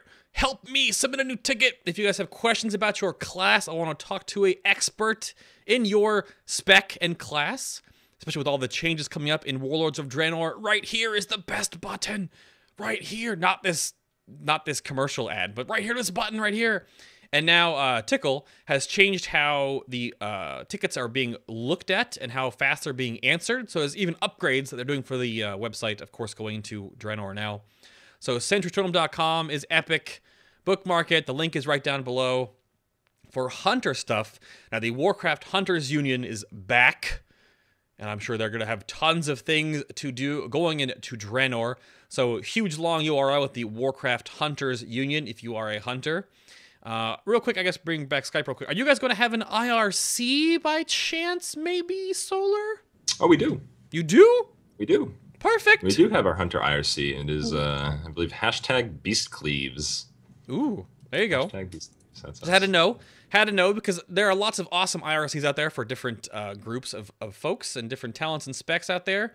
But for the blogs, for the Hunter resources and other sites, go to the Warcraft Hunters Union right here, right there on your screen right now. Super good.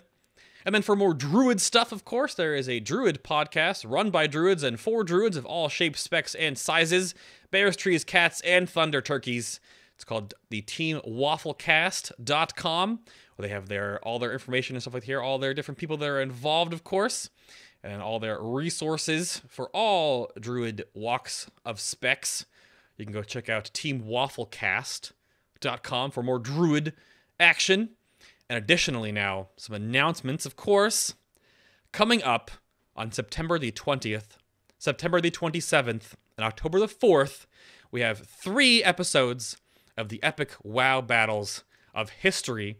First up, we have the Retro Raid Race, which is going to be live casted by NFL and also by Coltrane. This is going to be an Alliance versus Horde race through a whole bunch of old retro raids. It's going to be tallied by how fast each team can get to dungeons, how fast they can do the dungeons, and how little and how few deaths they can have. Hopefully no one dies, in the really older content, but the newer stuff is still kind of, it's tricky a little bit there. So again, if you want to be there for the September 20th, 27th, and October the 4th, you can actually be a part of this if you go to openraid.org right now. You can sign up to be a part of either team. Sign-ups will go live a week before each event happens for Alliance and Horde. So hopefully you guys could see you there. It'll be multi-Twitch streamed on both this channel here and Brutals. Should be a whole lot of fun stuff to do right now. We're waiting for Warlords to come out. Additionally, something incredibly huge that Novel the Noble, myself, and Silver Latomi are working on is converting the novel War Crimes by Christy Golden into a 10-part machinima web series with the new models, fully voiced by some amazing people. The biggest point right now is we need your help. If you are a 3D modeler in 3ds Max or Maya, if you are good at the Photoshoppage, good at After Effects, if you're a graphic designer, of course, if you can draw, because I can't draw, because I can't draw stick figures, send me an email with your portfolio with some links to your work at finalbosswow@gmail.com if you're interested. Emails, of course, will start going out more frequently when I sort through all the people that are involved, but it should be an awesome project that you could be a part of. So send me an email if you are interested, and we'll go from there. Now, that's enough jibber-jabber out of my face. Let's talk about some meat and potatoes in this beta. All right. Let's get into the nitty-gritty here. It wouldn't be a Final Boss show without a question from this gentleman, however. So let's bring up... Let me guess who that's from. Right? Who's that from? Seldaric. So you want to ask it, Andy? You want to ask it? Super supporter of the show. Absolutely. I will take this one. And this is Seldaric, one of the guys who's always around here in chat supporting the show. And he asks, in Warlords, healers seem to have a niche situations/styles level of play. Do you, as ranged DPS, feel like you're only good in one situation and worse in another situation? And I know we're probably going to get a very different answer from the two of you. So let's go with Cyous first. So in terms of niche roles, there are things that a dot class can do that a single target class that doesn't have a dot can't necessarily do, which is cleave a little bit easier. And we don't have a niche role so much as balance. We do everything fairly well, and we are really good in a few areas and not so good in others. So we're fairly balanced overall. We're extremely flexible. But in terms of, let me see what I have here, our burst is sort of lower than most because we have to balance it between, okay, do I want all the damage right away, or can I spread it out over 10 seconds? Little things like that. And it kind of takes away from depending on the size of the window, it can go up or down depending on the playstyle. So it's a little tricky and it's not exactly that great, but overall it's extremely flexible, and we do have a very good toolkit for doing everything fairly well. Okay, so well, that's good. So versatility, not that terrible secondary stat, but actual use of the word. Yes. Yeah, it is good to feel as though your class is versatile, especially when you're a hybrid like the three of us are here, and you've only got one spec that you're playing. So how about you, Solar? What do you feel about Hunters? Do you feel you guys are stuck in a niche, or do you feel like you guys are versatile? I mean, we're pretty versatile. I mean, between the 3 specs, we have a pretty large specialization. Being able to single target very high amount of damage with BM, and then more recently, Marksman has been very nice. The very interesting change with Marksman's Chimera Shot being a now 2-target cleave brought a little bit of flavor to that, but not by much. I mean, I don't know how often we're going to see the Chimera shot being used for 2-target fights. It could bring a little bit of flavor into it, but honestly, with Beast Mastery still being able to keep up Beast Cleave on 2 targets is still a strong, very strong AoE, and that's probably the route that we're going to be going down. But Survival's AoE is just, I mean, with right now it is. I mean, don't get me wrong, we're in beta and numbers passes can change everything, but the incendiary ammo for the exotic munitions does scale with Survival's Mastery. That could make a very large comeback with scaling at a later time. Okay. But honestly, the way it's going right now, I don't see why we would deviate from Beast Mastery. For both single target and cleaving. That's always been my gripe I've always had with pure DPS classes and having 3 specs to do damage is that eventually math works out to everyone plays 1. And I've always felt like that must be an incredibly difficult part for the game designers in the back end. Because like, why is no one playing this spec? Everyone's playing this one. And then they buff the crap out of that one, and then no one plays that one. So, I mean, it's a case of perfect imbalance. But I that's what I've always kind of wondered. I would love to be a proponent that you could play whatever spec you want to for your class you like to play, and you'd still be able to perform. But I know it's just not a case. Well, they've come so much closer to it now than they ever were in previous expansions of the game. Like the difference between the bad specs and the good specs for any given encounter is much closer than it was, say, back in TBC or even in Wrath. So, but I know that the developers have said multiple times that they've gone back and forth on this question of whether or not you should be able to play every spec. Like, should we make a PvP spec? Should we just let a spec be PvP? Or should we try to make sure that all of the specs are playable in PvE? And we can see the decisions that they've made and where they've led us today, but it's much closer to they want everyone to be able to play their favorite spec. Kind of deal. It's an interesting point right now that I don't know. I don't have the answer for it. I mean, I think a lot of us, especially those of us who have played in more casual raids or like with alts in more casual groups, have seen people like that mage who always wanted to be Frost, or like that rogue who like loves playing subtlety and will play subtlety if he can, you know? Sure. So it's a balance. Yeah, it is. Absolutely. Well, I want to jump into level 100 talents, actually, because all the talk we just did sort of leads into, like, what are you guys going to be picking? Because the phrase cookie cutter is just thrown around all over the place. And I've always loved looking, when I did all my outside-in testing, of course, I was like, these guys look, they have choices to play with. And there are 17 different encounters in Warlords, arguably 34, because heroic to mythic there are some pretty big changes in overall stratagem involved in every encounter. But sometimes it comes down, again, you pick the same things for the same spec over and over again, you never change them. So I'm going to go with Druids first on this, because that'll lead us into your Eclipse Bar stuff, Cyous. So we'll go with this first. So you've got Euphoria, Stellar Flare, and Balance of Power as your new 100 talents. So how are these looking? You've got super fast Eclipse back and forth. You got dot all the things and a new dot, and you've got Everlasting Moonfire and Sunfire for days. So what are you looking at right now in your level 100 talents for balanced druids? Stellar Flare. just Stellar Flare. So I'll go into detail about each talent. I'll do Stellar Flare last because that's the best one. So Euphoria cuts your Eclipse cycle time in half. It goes from 40 seconds down to 20. It gives you a small little casting increase every time you press Star Surge, which is nice, and that's what the damage increase is there for, because it is a level 100 talent. But when you actually consider the playstyle of that, do you know what 10 seconds on a 3-second cast is? You have 10 seconds to fit in as many Starfires as you can. You're only going to get 3 in, and that third cast is going to finish probably halfway into Solar. So really, you have 2 Starfire casts. So you get 1 in the intro. You press Star Surge. You pressed, I think you would press Starfire again. Then you can press Moonfire. Then you cast Starfire again, and then Wrath. And it's just a very, very awkward playstyle.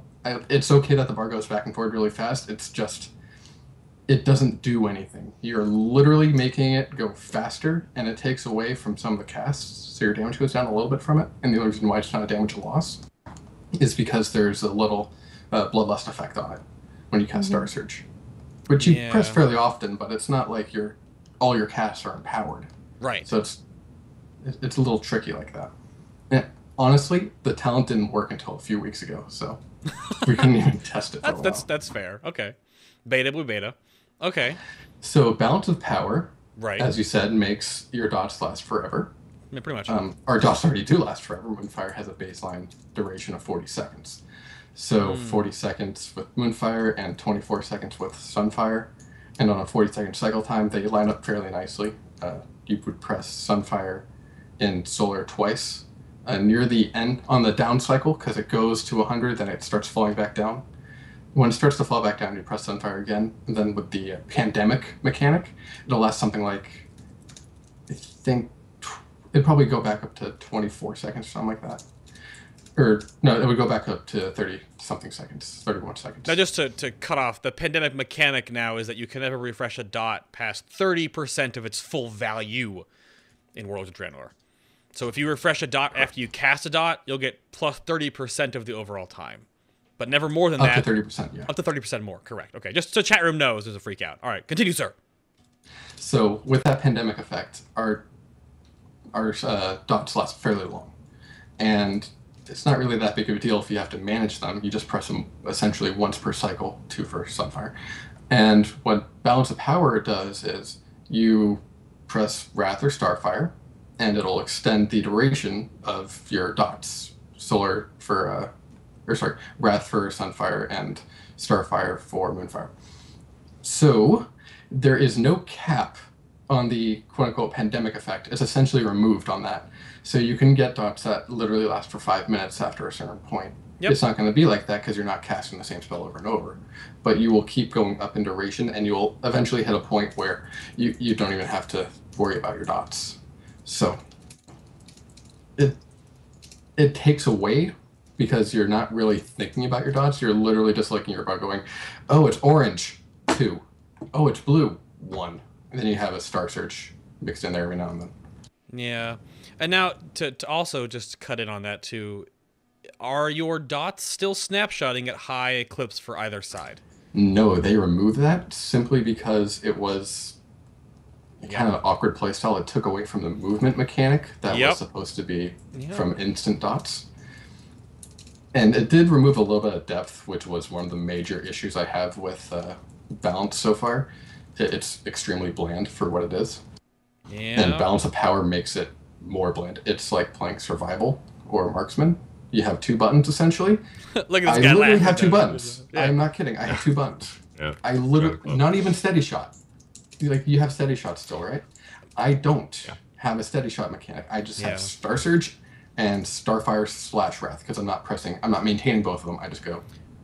No, that's a side point I've already argued about the whole like way they've changed and removing Snapshot, and it's still there for a couple of instances, right, for certain classes. But I think because they can make classes, sans me apparently, easier on your rotation. They can make more challenging encounters.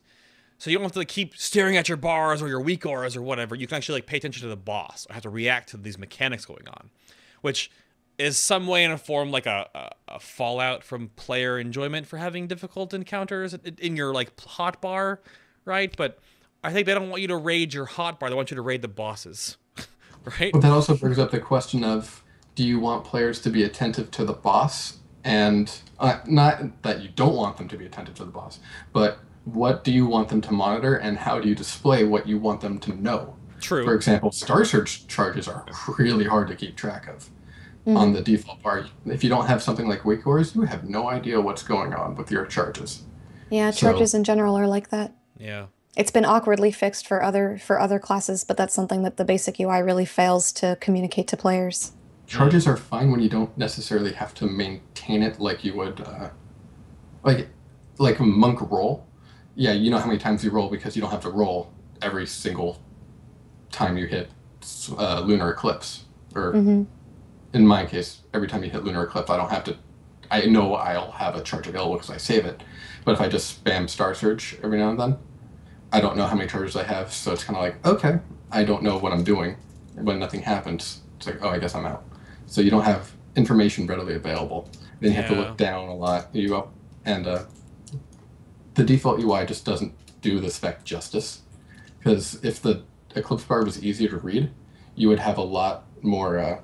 You'd have a lot less complaining and be more positive feedback.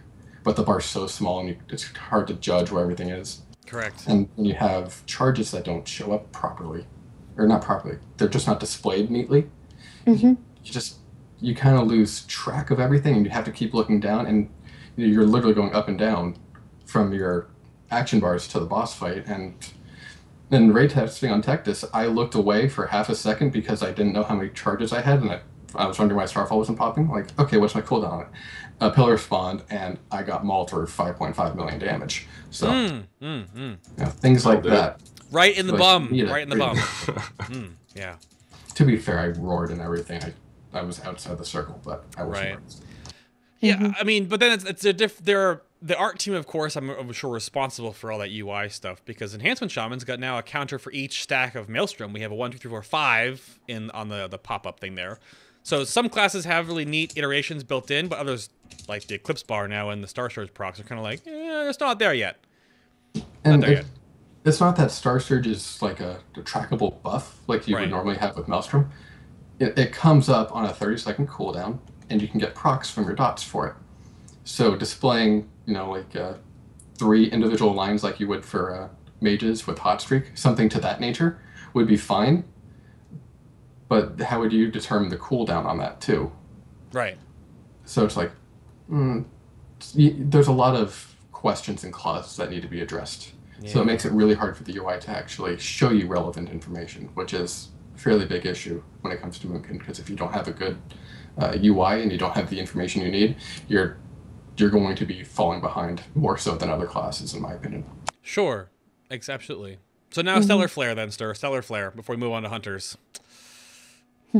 Why is it so good? Did you say SolarFlair or StellarFlair? StellarFlair. Why is it so good? Hey, that's a Druid ability. Okay, not me. I said why. Your last one is StellarFlair. You confused them for a second, right? Yeah. Yeah, I was confused for SolarFlair's name is just a played typo. Balance. Yeah. I played Balance, and I still thought you meant SolarFlair for a second. No, I said Stellar. Okay. That's the last one you're talking about. I know. It's like you pronounced his name wrong. Anyway, StellarFlair. It essentially is another dot to keep track of. So you have 3 active dots rolling. StellarFlair lasts 20 seconds, and it has pandemic mechanics on it. So what you need to do with StellarFlair, literally, if it's not up, you press it. That's all it is. And because it is a dot, if something doesn't have it, target that mob, StellarFlair, keep your dots up. It's essentially another dot like you would any other dot spec. And the reason why it's so strong is because the other talents are so bad. That's really it. Oh, but it does... It's a very flexible spell, too, because it works for single target, multi-target, and at some point it works really well for AoE, because we don't actually cast Hurricane. Right. So you can put up all your dots immediately with a Sunfire, so everything's hit. Then you can just tab through everything and hit StellarFlair, and everything after a few seconds will have dots on them. Now, but StellarFlair does more damage when you're at 50%, right? When you're in the middle of your That's what the math says, yeah. But is it not doing that? Oh, it does do that. It does more or less damage. Correct. But the damage difference is so low that after a certain point... Sorry, it's something with her. Sure, go for it. I that's what I'm just curious about, because if you're at 100 of either or close to it, or plus 70 on either side, hitting it should be a DPS loss versus waiting for the middle. Because but if it's not a huge loss, then is it just, you just gain because you're just putting on a dot up? Well, it's mostly for the initial damage, which isn't that big of a deal anyway, since it's a 20-something second dot. Factoring in this, Eclipse doesn't snapshot, so the damage is more or less equalized, no matter where you are. So between casting at 100 or casting at 0, where it should cast for more damage at 0, and it does, it's just when you go up and down, the damage is more or less equalized, so it doesn't really make any difference when you cast it. Just have it up. That seems frustrating.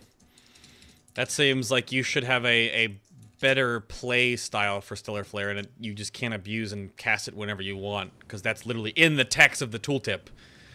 But I guess tooltips lie, so okay. After a certain point with Mastery, because it uses both sets of Mastery, so you have Lunar Mastery and Solar Mastery, it has to double dip.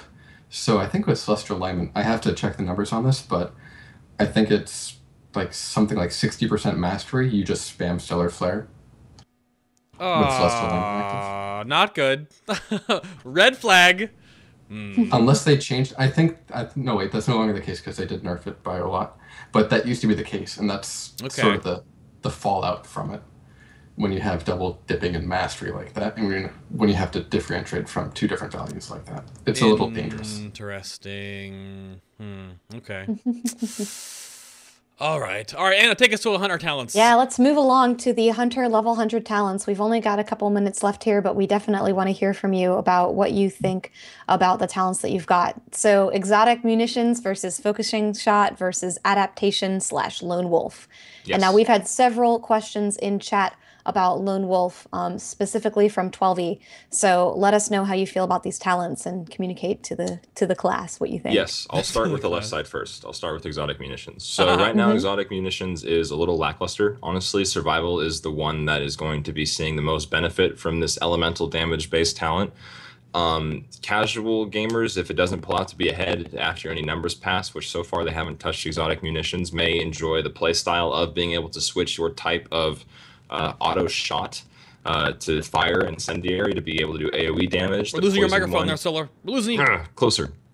Well, no, it's just it's the connection. Yeah, your connection is iffy. It sounds like a helicopter starting to float over your head. Oh no. Do I sound better? No. What happened? Just keep going. We're good. Yeah, just keep on going. We can still hear you. You're good. Yeah. Okay. Sorry. Okay, so I lost my train of thought. Exotic munitions. Exotic munitions. So, like I said, a lot of hunters might be able to enjoy the playstyle of being able to change your auto shots, like I said, to AoE, to single target, to being able to slow for PvP. The frost arrows are, they're good for PvP. I don't know if you guys want me to keep talking. Is this, I feel bad that the mic is very subpar right now. Yeah, you wanna give it a little bit more fix in there? Just because it's hard. Do you mind if I do that? Okay. Yeah. Sorry. Robo Solar. Yeah, nice. that was terrible. My goodness. Yeah, I don't know, because when I was testing stuff for Hunters, exotic munitions felt like the passive that you could just kind of click on and do whatever you want. I thought focusing shot felt super cool as a marksman, because you're 45 yards away, you're blasting people from really far with huge big hits, but I guess it's not that good. So we will definitely see how it works. I mean, it has its uses. I mean, being and he's back. Hi. Sorry, I should have said I'm here. Go ahead. Do I sound better? You're fine. You're good. You're good to go. Yeah, good to go. All right. So, with exotic munitions, being able to choose what you want to do with your auto shots I think is a big deal. I think that may be able to come into effect if we ever have to kite anything. Being able to do that without having to take that bombardment from marksman with that concussed shot baked into the multi-shot is kind of a big deal. But I see that being more used for PvP. And like I said, the only spec that's going to get some real mileage out of this down the road is going to be survival. Now, when it comes to focusing shot, this is a really interesting one. Because hunters are so mobile, focusing shot makes it that we have to stand still to cast this. And it's a fairly sizable cast time, too. The interesting, so right there's two contradicting points. There's a highly mobile range class that is given a shot they have to stand still for. Yeah, 3 seconds. 3 seconds. 3 second base, yeah. So with that in mind, choosing times to be able to stand still and cast this, I mean, it's with such a large cast time, the reward is also higher too. You get much more focus, and that's kind of a big deal. And I think Marksman has been really the developers have been really trying to get marksman to kind of pick up on this, because marksman is so turrety already. With the sniper training mastery, standing still for X amount of seconds is going to grant you that percentage-based damage bonus. Yeah. And that's important. And they kind of wanted this to mesh well together. However, I feel like that mastery is a little rough. I wish the base time for it to trigger was a little bit more lenient. For any example in Siege of Orgrimmar I could think of, having to move from a mechanic from one location to the next would actually drop your sniper training. And after your mastery levels get to a certain point, losing out on 20-30% damage is going to be a huge deal until you can build it back up again. So there's going to be very spiky roads if there's a high movement fight. Right. But that's a story for a different day. But focusing shot is, yeah, I know you guys have a schedule, so you're good. But focusing shot is, it's nice that they bumped up the other two specs to have 120 focus. That's kind of important because with focusing shot, you're either very focus starved or you're almost to the cap, and you never want to be focus capped. So there's this very back and forth, very drastic back and forth with focusing shot, and that's kind of how I feel about it right now.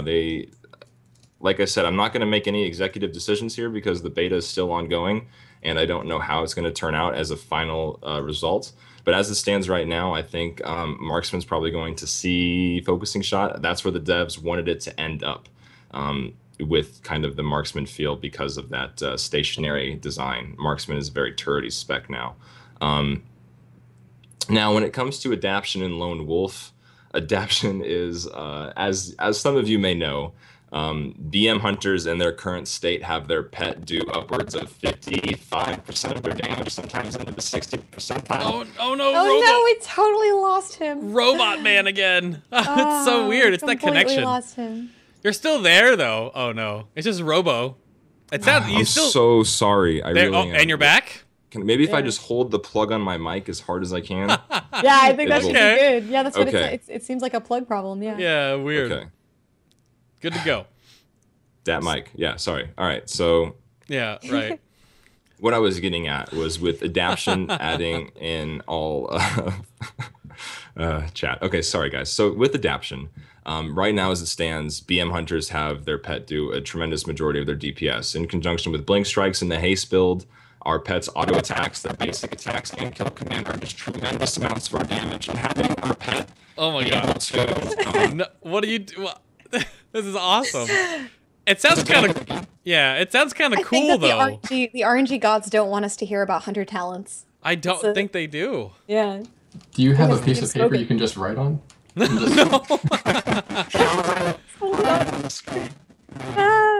Can you switch to your headset real quick? That sounds awesome though. That sounds pretty cool. But we can't even. Yeah. Okay. Yeah. Do that. Just stop talking into that one because that sounds so cool. But also we can't hear everything you're saying. That's crazy. Yeah. I was about to say, wait, you know what he's trying to say? I guess I'm reading lips. I suppose. It's all pretty crazy. It's all pretty crazy. That was weird, man. That was weird. All right, give him a second right there, real quick, to get the rest of this. I want to get the rest of these talents out of the way because these are super interesting. I don't know. I always thought like Lone Wolf just makes sense for survival hunters and marksman hunters, just on the outside in again, and then Adaption is just like, yeah, I want a super duper uber excellent pet on top of being a Beastmaster hunter, but then that also feels like there's no choice there. Can you hear me? Yes, quiet, but we can hear you. You're alive now. I don't want it to be quiet. Let's see. Ramp it up there. Just chalk it over. You can always cut all this stuff out of the podcast or something. Okay. Remember, your mic is no longer sideways. Yeah. How do I sound now? It's good to go, fine. sir. Yeah, you're good to go. Guys, I'm so sorry. Tremendous apology from my end. I had no idea that was going to happen. It's okay. All right. You're good. So, what I was getting at was, as it stands right now, BM Hunters have a tremendous amount of their damage coming from their pet. What Adaption is basically all of that plus more, and your pet gets all of the abilities that each three's pet specialization, tenacity, cunning, and ferocity. That's a big deal. Mainly more for solo encounters, but being able to Roar of Sack in a raid is cool. Roar of Sacrifice, it could very well be a small external cooldown on a raid member, that 20% damage reduction and that pet intercepting that attack. Now, take that and give it to Marksman and Survival, you get Lone Wolf. So basically, Adaption is a tremendous amount of damage coming from your pet at literally a passive. So thumbs up for that. And then the Roar of Sack is a cool external. Now, go to Survival and Marksman and you get Lone Wolf. And now you're dealing that 30% extra damage on your single target abilities. Now, this speaks to a play style that a lot of hunters have always been interested in, dismissing their pet and becoming more of a ranger style class, and that's kind of cool from aesthetics perspective. I actually quite like this. But Lone Wolf is a sizable DPS increase. It's pretty good. That 30% is a big deal, but it only affects your single target shots, which is kind of a bummer. Had it affected our multi-shots and things like that, or perhaps maybe not even our for BM, I don't know how exclusive it would be for that, but if it affected our multi-shots for survival and marksman, that would make a huge difference for our AoE. I wouldn't feel so bitter. I mean, yeah, say we only hit 2 or 3 buttons given the situation, but the damage was a lot more appropriate. It was more in line with the other classes at the time. And I wish that would be my biggest suggestion for Lone Wolf as it stands right now, is try and up the AoE damage a little bit. They had removed it, what was it, 2 or 3 builds ago where they took it out. And that was kind of a hit, but I wish they'd bring it back because our AoE is a little Team Robo Hunter. Oh my gosh, yeah. What's this? Yeah. So that's where our level 100 talents sit. That just right now. And I'm sorry I cut out so much. No. Is that a problem though? Looking at this from my point of view, you take exotic munitions if you're a survival hunter, you take adaptation if you're a beastmaster hunter, and then you can take maybe focusing shot if you can turn enough, or lone wolf as a marksman. Yeah. Like I guess I just don't.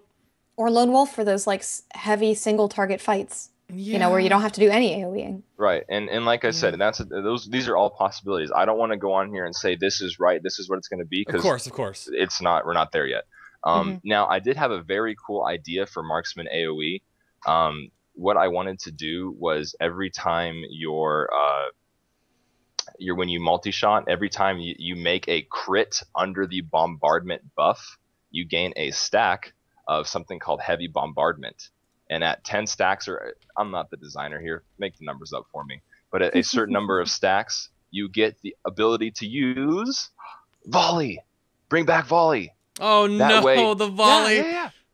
That would be so cool. How cool would that be? Because if in that case you're adding more flavor to the AoE rotation, and then you're also, what was I saying? Yeah, you're adding more flavor to the AoE rotation. And it's a cool little flavor thing. It adds a little bit of nostalgia back into the game, and then it fixes some of our AoE. So that's really similar to a suggestion I had for elemental shamans, giving them forked lightning. So at high stacks of fulmination, all they do right now is really just they can cast earthquake and then just spam chain lightning, right? But then when you get so many stacks of fulmination for your lightning shield for your earth shocking, but you're AoEing, so you sit one target with your huge nuke. Like I suggested at max stacks of fulmination, it turns your earth shock into fork lightning. So it does all the fulmination damage across everything in front of you in that cone, right? That's sort of similar in that regard, where you get your stacks so you can volley again, which chat just exploded. They want robo volley. Well, they want robo volley. They want the robo volley. But here's the thing though. Some people say they don't like volley, and volley is a thing of the past, and that could be. Personally, I don't enjoy targetable AoEs. Things like volley was a placeable, that the Illuminati symbol again. Here you go, shoot. The placeable AoEs, those green circles. I don't really care for those, because often if my mouse is all janky or whatever, and I have to move to a certain location and I miss the 1 second gap, that's a loss of a global now. So I personally don't prefer that. So if it was baked into our critical strikes made under the bombardment buff, I would actually prefer it to be a button that we hit, and then it was a certain radius that it exploded off of our main target and brought the arrows down on. Because that way, if the boss had to move or whatever, it would still move with it. That's a smart idea, right? It wasn't just in a stationary location. I just like the stationary location thing, because that's kind of it's just kind of a core gameplay mechanic, and it makes people care about movement, because it's not. I mean, it makes you think about it. But I understand that it's not everybody's favorite thing. I haven't had to deal with one in my main spec for a while. So. I hear a little bit in your voice that you want Hunter's Mark back in that debuff style. Is that what you want back? Bring back Hunter's Mark and Serpent Sting. Yes. No. Yeah. Well, no, I mean, like in your iteration of like the hitting the boss, and then the volley comes down on top of him, like it would Hunter's Mark would be the debuff that would propagate where it goes. That's what I thought. What they should do is they should give Hunters Robo Volley and call it SolarFlair. Oh no! Yes. Oh, look at Cyous' face. He's not amused. Oh. Yeah. That's pretty fun. But that's my take on our 100 talents right now. Yeah, well, okay. So there's some choice, but not a lot. They almost should be labeled like survival talent. Yeah. Hunter, Hey, at least you're picking more than survival one of them. marksman, That's better yeah. than some of the classes we've spoken to here. Well, right, exactly. So, well, alrighty. Well, a little bit quick time for final beta little quibs for your community out there right now. Cyous, what do you got for your Thunder turkeys? What do you got? What do you want to say to them in the beta right now? Currently, closing remarks. So, stick with it. You'll eventually enjoy it when you've been, Stockholm syndromed into it enough. So, Are you... but on a serious note, though, you will get used to it, and it will be a lot better. It's a very different playstyle from Siege of Orgrimmar, so you just got to give it more time, essentially. Are you going to be releasing your weak aura for your Eclipse bar openly? He did. It's on did. MMOC. Oh, it is. I'll send a link in chat. Okay, I'll I want that. I give want it to that you. link. And I'll add it to my thing. Yeah, I want that link for YouTube too, sir. That'd be great. That'd be awesome. That sounds good. And then Solar, what do you think for Hunters? Hang in there, man. It's not over yet. I'll fight to the very last day. Okay, yeah.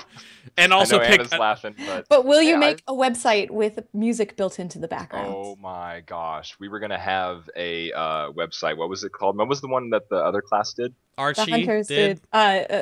RIP Heroic Strike or something. Rip Heroic Strike. We're gonna have Rip Fervor. Oh yeah. In the game now, so we wanted to have the sad music playing and the fervor on the website. Yeah. But I will be the people's champion if I need to. I don't know. It's a collective so hang in effort, there, though. stick with it. It's a collective effort. Our community is very strong. Shout out to the Hunter community because honestly, I think we have one of the strongest communities in the game. You guys are solid, and let's see if we can get stuff done because I still think that there's a lot of work. Not a lot of work to be done, but we can make things smoother. We should make things smoother. Let's do it. Sounds good to me. It's a late button press, but a button press nonetheless. Woo, we got there. Alrighty. Oh, we got there, chat room. They sticking with the Robo Hunter. I think they liked it, actually, more than not liking it. So I might at least leave it in. It's fine. No editing involved. It's good. It's good stuff. Yeah, all right. So around the table again real quick, our awesome guest this episode. We had Cyous from Promethean over there repping the Thunder Turkeys. You can follow him on Twitter, CyosKin. Thank you very much for being on the show, sir. Second time around, always a pleasure. This time with an awesome quilt, though. Definitely adds. I love that quilt. It's pretty amazing. That's pretty amazing, sir. We also had SolarFlair coming over here from Last Word, the Hunter community. You can follow him at _SolarFlair on the Twitter as well. Thank you, sir. Yeah, thanks for having me. That was a super fun time. Honestly, that was a great show. I had a lot of fun. You made a new meme. You're probably trending on Twitter now. Robo Volley, yeah. Yep. Yeah. As the co-host of FinalBossTV, there's Anna, also on the Twitter at AnnaFail. At AnnaFail, yes. Everybody can come follow me. And guys, I'm really excited for the Epic Battles of Raid History coming up on Saturdays. You got to come tune in to watch me and Coltrane live stream it. It'll be fun. Yeah, that'll be interesting. So EWB, the Retro Raid race again, coming up in the future. I'll plug it again during the after show. And then, of course, for everything FinalBossTV related, right down there, all the links are right below the stream, or everything's on FinalBoss.tv for all the past episodes, our social media, our Facebook, our Twitter, our YouTube for all the archive. We're also on iTunes and Stitcher if you want to listen to just an audio version of the show. So check us out there. If you have any questions for our guests, stick around for the after show. We'll be back in a little bit. We'll take a little break. So we'll talk to you guys for about 20-25 minutes to talk about just stuff. And if you have questions, hold them. And tweet at FinalBossTV or wait for the chat room. We'll get you there in a moment. Next week, we are doing Sword and Board tanks in the Warlords of Draenor beta. Prot Paladin and Prot Warrior. Guests will be, of course, announced on Facebook and Twitter later this week when we lock them in. So see you guys next week for that. And for everyone behind the scenes at FinalBossTV, thank you so much for watching. Chat room, you were awesome today. If you're watching this on YouTube right now, show up for the live show. What are you doing? I thank you for watching on YouTube, but at least comment, say something. But we'll see you next week. See you for the after show. Have a good one at work tomorrow. Trust in the coin. And bye-bye. Bye-bye. Wave goodbye. The guest, wave goodbye. Yeah. Cyous, what is that?